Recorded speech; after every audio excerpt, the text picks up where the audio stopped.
The FIA just exposed a critical suspension failure on Lewis Hamilton's Ferrari. That part may have flexed illegally during the race, breaking Formula One's most unforgiving technical rule. If confirmed, Hamilton could be disqualified from Abu Dhabi and Ferrari's final points of the season wiped out. And here's the twist. This happened while Leclerc was threatening to walk away from the team. Subscribe right now because this story isn't over, and the penalty could hit before the week is out. The moment the FIA's post-race compliance team reviewed Hamilton's rear suspension logs, something stood out. During cornering loads in Yas Marina Sector 3, a consistent anomaly appeared in the load cell data on the right rear of the SF-25. Under peak lateral G-forces, that component flexed beyond its homologated threshold. The movement wasn't massive, but it was measurable, and that's what matters. In Formula One, even a 2mm flex where none is allowed is enough to trigger a regulatory violation. The data was flagged. Retests began. What had been a routine scrutineering suddenly turned into a technical investigation. Under FIA rules, every suspension component must remain within an approved deformation limit under load. This is governed by Article 11 of the Technical Regulations. That article is unforgiving. It does not differentiate between performance gain and material fatigue. It simply states, no flex outside declared tolerances under any conditions. According to the FIA, Hamilton's component failed that standard. High-frequency dynamic testing showed lateral deflection 3.1 mm above the legal envelope. That number now hangs over Ferrari's entire postseason. What makes this more serious is that the irregularity was consistent. The FIA replayed Hamilton's data over multiple laps, specifically laps 33, 36, and 38. Each time he accelerated through turns 16 and 17, the rear right arm showed deformation behavior that wasn't mirrored on the left. Asymmetric flex is extremely rare in high-end carbon composite builds, and even rarer when it only appears on one chassis. Charles Leclerc's SF-25, running a near-identical setup, showed no such behavior. His readings stayed within 0.7 mm of spec. That comparison became a key part of the investigation. The problem was isolated, and isolation points to a breach, not a design philosophy. To verify their findings, the FIA applied mechanical stress simulations using hydraulic actuators on the disassembled component. These tests reproduced race-specific loads and captured how the part responded under pressure. The right rear arm twisted beyond its spec under peak lateral force. According to the FIA's compliance group, that behavior matches what they observe in on-track data and camera footage. In other words, the part not only flexed in the real world, it also repeated that same behavior in controlled testing. That makes denial difficult and reversal nearly impossible. What's critical is that the flex didn't happen from contact or failure. It happened within operational race conditions. That's what distinguishes this from damage-based disqualifications. The part didn't snap. It didn't break. It simply behaved illegally when the car was performing as expected. That's where Article 11 becomes absolute. Whether the benefit was intended, significant, or even noticed by the team doesn't matter. The fact that the part behaved outside specification is, by regulation, enough to warrant exclusion from the final classification. Video footage supports the data. FIA corner cameras and Hamilton's rear-facing onboard show the SF-25 squatting more aggressively on corner exit than Leclerc's car. There's a moment in lap 38 as he exits turn 17 where the rear visibly compresses faster and deeper on the right side even as throttle application remains linear. This has now been slowed to frame-by-frame analysis and overlaid with throttle, brake, and steering inputs. The visual match to the telemetry confirms the deflection. And once visual and mechanical evidence converge, the FIA typically acts without hesitation. As it stands, Ferrari faces one clear reality. Their car, in its race trim, was not legal. The component's behavior under load broke the technical code.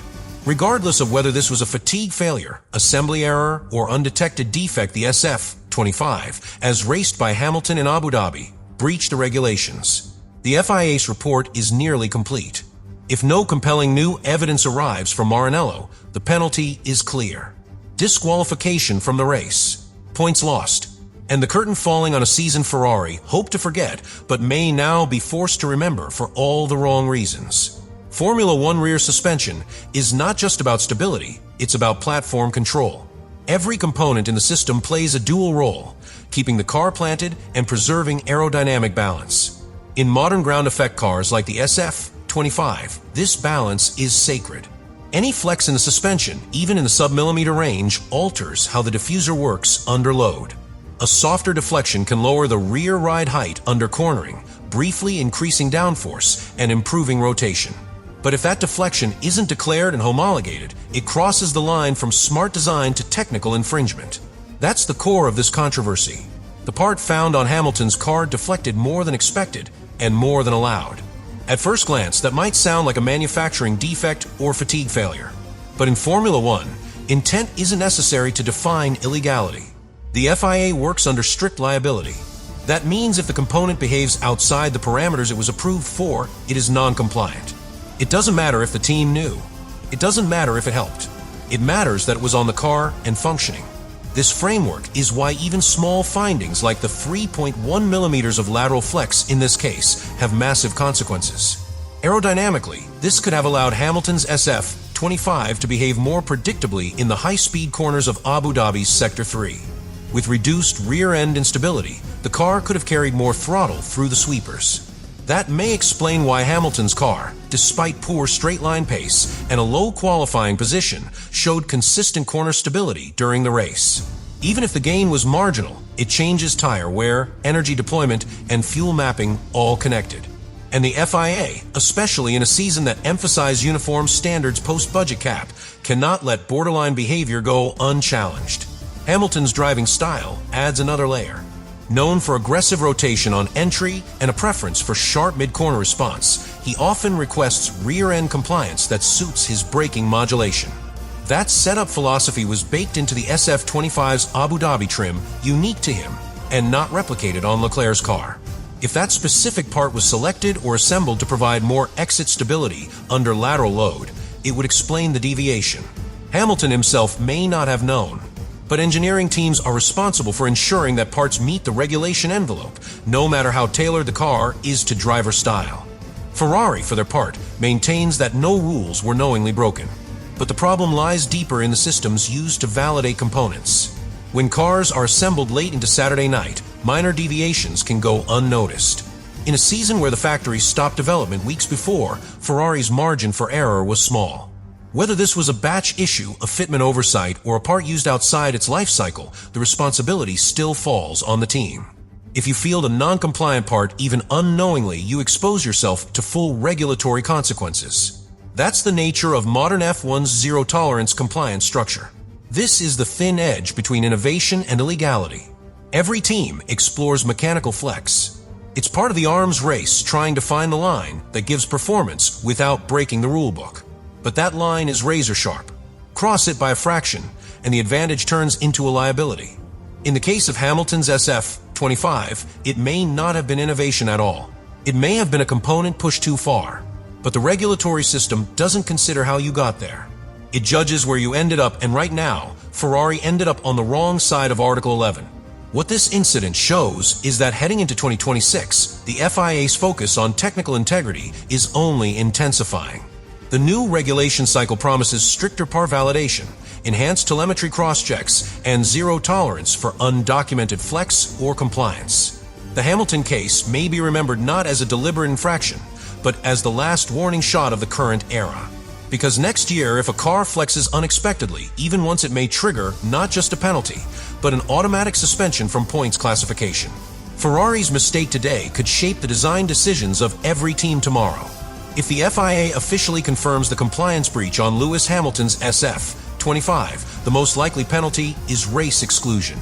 This means Hamilton's 8th place result in Abu Dhabi would be stripped from the final classification. Ferrari would lose the points.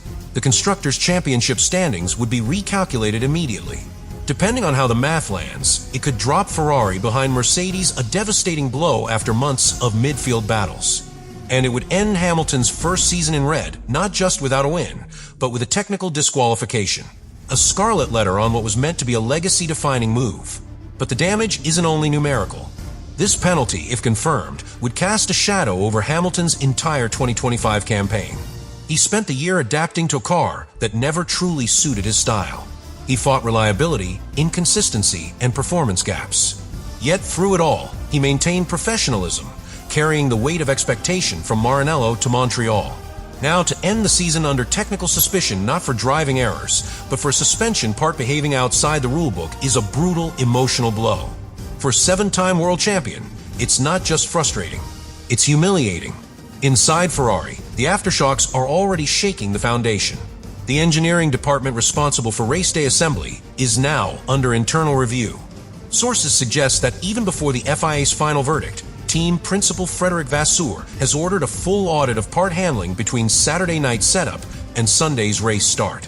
Charles Leclerc, who had already delivered a thinly veiled ultimatum about the team's future, is reportedly furious. To see his teammate's car, and by extension, the team faced disqualification in the final race after a year of underachievement, only deepens his doubts about the organization's trajectory. Beyond Maranello, the political fallout is spreading. Red Bull has privately requested clarification on whether the FIA will reinspect Ferrari's previous race setups from Brazil and Mexico. McLaren, while celebrating a dominant season, is pushing for public transparency in the compliance process to ensure all teams are held to the same standard. Even Mercedes Hamilton's former team has issued a carefully worded statement supporting the integrity of post-race inspections.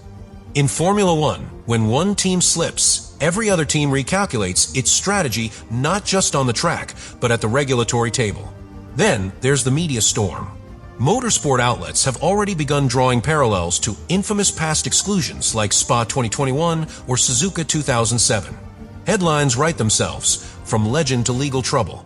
Social media is even harsher, with polarized debates on whether Hamilton deserves sympathy or scrutiny. For Ferrari, the timing couldn't be worse. With sponsorship renewals pending and pressure from their title partner escalating, a technical scandal, even if unintentional, weakens their public image. And the Tifosi? They are loyal but not blind. After 2 decades of heartbreak, their patience is nearing its edge.